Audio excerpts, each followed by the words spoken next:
Bien-aimés, cet après-midi, la parole de Dieu est tirée de 2 Chroniques, chapitre 20, versets 1 à 22. Le texte que nous venons de lire, d'entrée de jeu, nous parle de Josaphat. Et la question qu'on pourrait se poser, c'est qui est Josaphat? Il était roi de Juda et un des grands rois de son époque. Un homme qui a fait disparaître des idoles et appliqué son cœur à rechercher l'Éternel. Il payait les gens à voyager pour répandre même l'évangile. Donc l'évangélisation n'a pas commencé aujourd'hui. Le fait d'envoyer même les gens aller évangéliser n'a pas commencé aujourd'hui. Le roi Josaphat déjà faisait cela. Le roi Josaphat pratiquait cela. Il avait compris l'importance d'évangéliser. Il avait compris cette importance qu'il fallait payer les gens pour pouvoir apporter la bonne nouvelle. La nouvelle de Dieu. Bien-aimés dans le Seigneur, nous vivons dans un monde où on n'a plus la crainte de Dieu.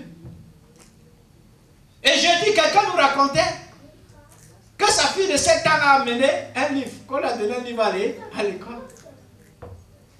On parlait de la sexualité. Et pas seulement dans le cadre général, mais on montrait même un homme et une femme en train de s'accoupler.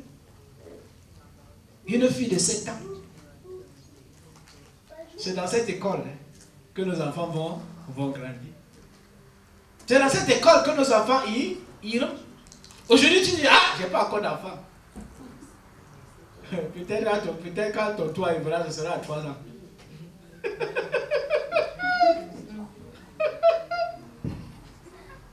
Hein? Est-ce que vous pouvez imaginer qu'on pourrait prendre son enfant de 7 ans? Non. Si tu es aussi comme ceux-là qui disent que je n'ai pas encore d'enfant. Voilà que pour moi arriver, c'est 7 ans déjà. Mon enfant n'a pas encore 7 ans.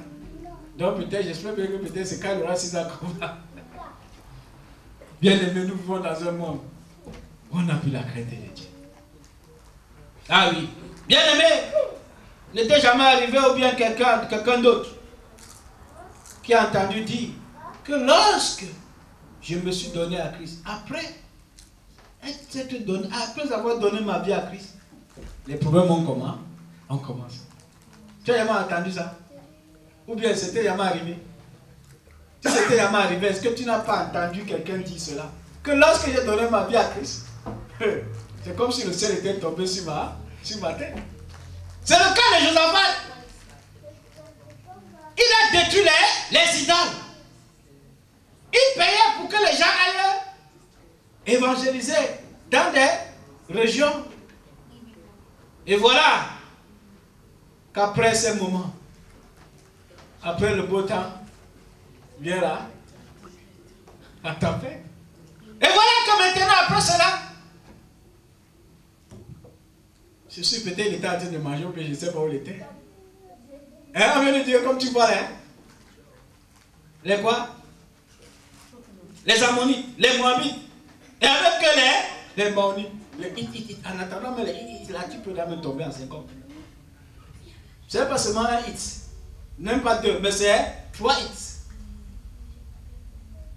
Et ce n'est pas seulement un hit dans chaque région, mais c'est hit au pluriel, hit au pluriel, hit au pluriel.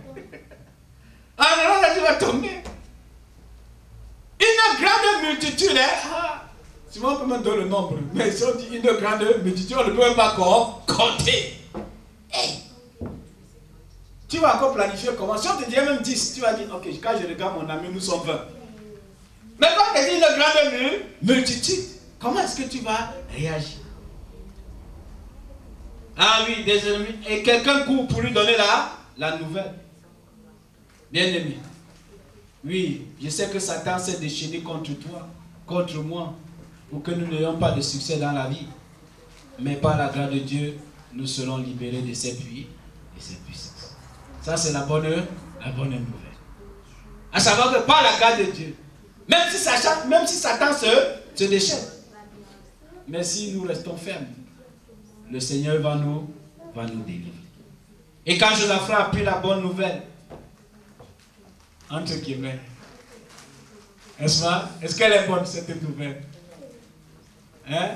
Lorsque Josaphat apprend la nouvelle, qu'est-ce qui se passe? La Bible dit, il eut peur. Il eut peur. Bien aimé, je vais poser une question. Et s'il y a quelqu'un dans cette salle qui n'a jamais eu peur? Si c'est le cas, avant de continuer, j'aimerais que la personne sorte du collège et continue ma prédication. Parce que cette prédication ne le concerne pas. Hein? Et s'il y a quelqu'un dans cette salle qui n'a jamais eu peur? Vous savez qu'il y a souvent les gens qui n'ont jamais eu peur, c'est vrai. Bon, je crois que tout le monde ici, il y a des moments où nous avons eu peur. Ah oui, bien aimé dans le Seigneur.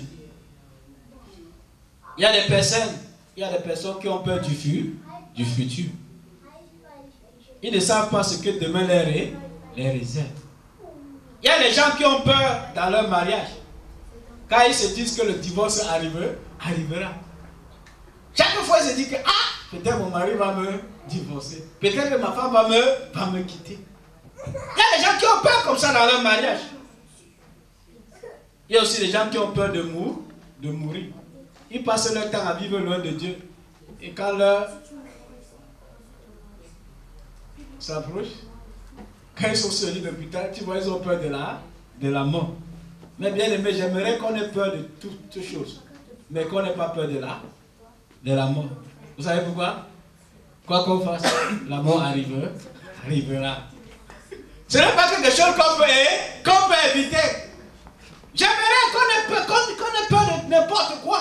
Mais qu'on n'ait pas peur de la mort, parce que la mort arrivera. Que tu le veuilles ou pas. Que je le veuille ou pas. La mort va arriver. Ah oui, bien aimé. La Bible dit qu'il est donné à l'homme de vivre. Et après quoi vient le jugement. Bien aimé, je souhaiterais que tu aies peur de tout, mais pas de la mort. Mais comment allons-nous préparer à affronter la mort? C'est la question importante. N'ayons pas peur de la mort. Mais comment est-ce que nous allons nous préparer à affronter la mort?